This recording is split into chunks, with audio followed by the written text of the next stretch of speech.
Welcome back to the Entrepreneurial SME. And if you just joined the program, we have the co-founder of Mmawe Naturals, Lebohang Lechuba, the first mother and daughter duo business. And by the way, mother was supposed to be here. It was going to be the first mother and daughter duo in studio. What happened? And unfortunately, she couldn't make it.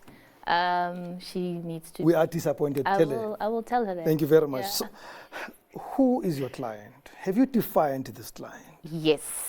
Our client is predominantly, and I say predominantly because we're targeting men and women, but mostly women, because women tend to, of course, be a bit more, I suppose, hyper-focused on their appearance in society. But we also want to make skincare that is accessible, affordable, but good quality. Yeah. And there are people who are a lot more health conscious these days. They really want to know what are in the products they're consuming, whether you are eating them or you're going to be using them on your skin. Yeah. So our starting point is obviously with hair and skin, but our vision as we grow and evolve as a wellness brand is to also look into products that will help heal you from the inside. So, ingestibles are also somewhere in the pipeline, but we're starting with Before I interrupted you and we went on the break, you were about to tell me about hitting the shelves. You've now made it into a shelf space. Yes. Where is this? How did you make it? That is a big, I just need a moment of silence for myself. I'm very happy about that. So we just got into a shop, a local beauty brand store called Eden Vine. It's in Randburg Square. Okay. And they basically are a proudly South African retail store that supports beauty brands like ours into retail, and that was now in July. So it's still very new for us. We're learning a bit more about the retail space, but I think it's a nice soft entry into understanding retail and what are the obligations for you from your side as a seller, how to market your business. But it's also a nice opportunity for us to now reach new customers that wouldn't typically go online. Because that's the thing about online, especially in the African context. We assume everyone has data. We assume people can buy online. And it's worked for us till this point, but not everybody is going to see this product. And the other truth, by the way, when I go online, I know what I'm looking for. So when they don't know what they're looking for, they may not even exactly. find you, right? And we find that we sell more because we also do pop-ups and we go to markets. So like on every Sunday we're at a market in Rosebank, and what I find there is that it's always nice to engage with people one-on-one because one, it's personal, but secondly, I can actually physically give you the product to try, and you can decide for yourself.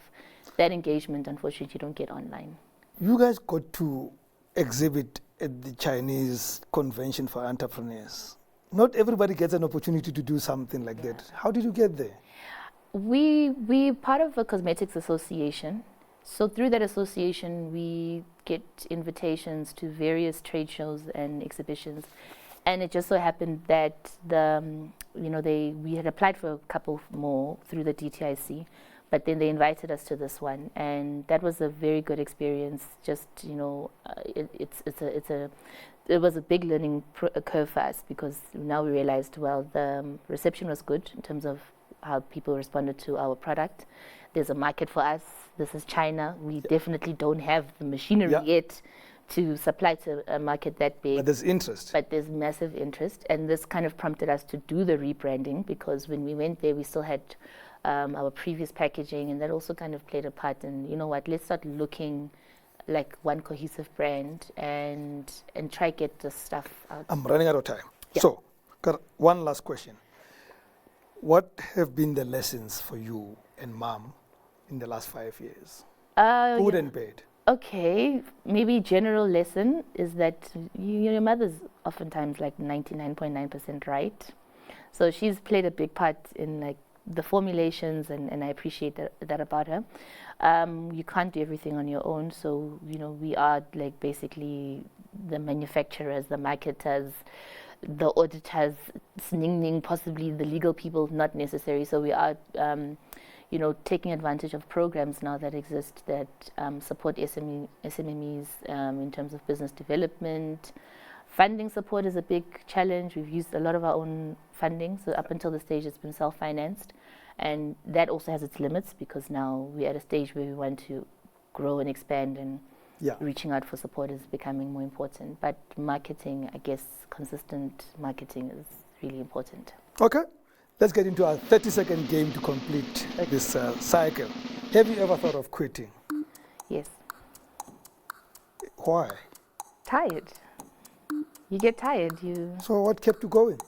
It helps to have a partner who's just as interested and invested in it. So my mother gave me a number of pep talks, and vice versa.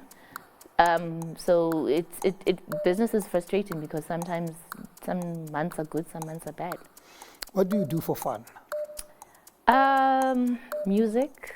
I spend time with my son, some family and exercise, and I mean, I don't know, like a range of things. So in spite of the previous answer, given a chance, would you do this again and again and again?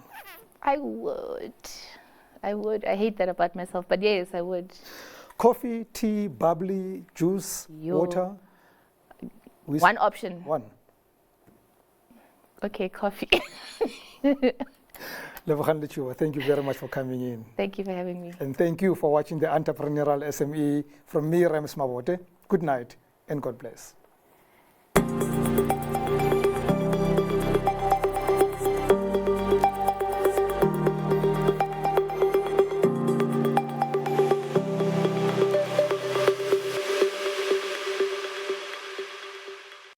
Your trusted connectivity partner, Telkom Business, proudly brings you the Entrepreneurial SME Show.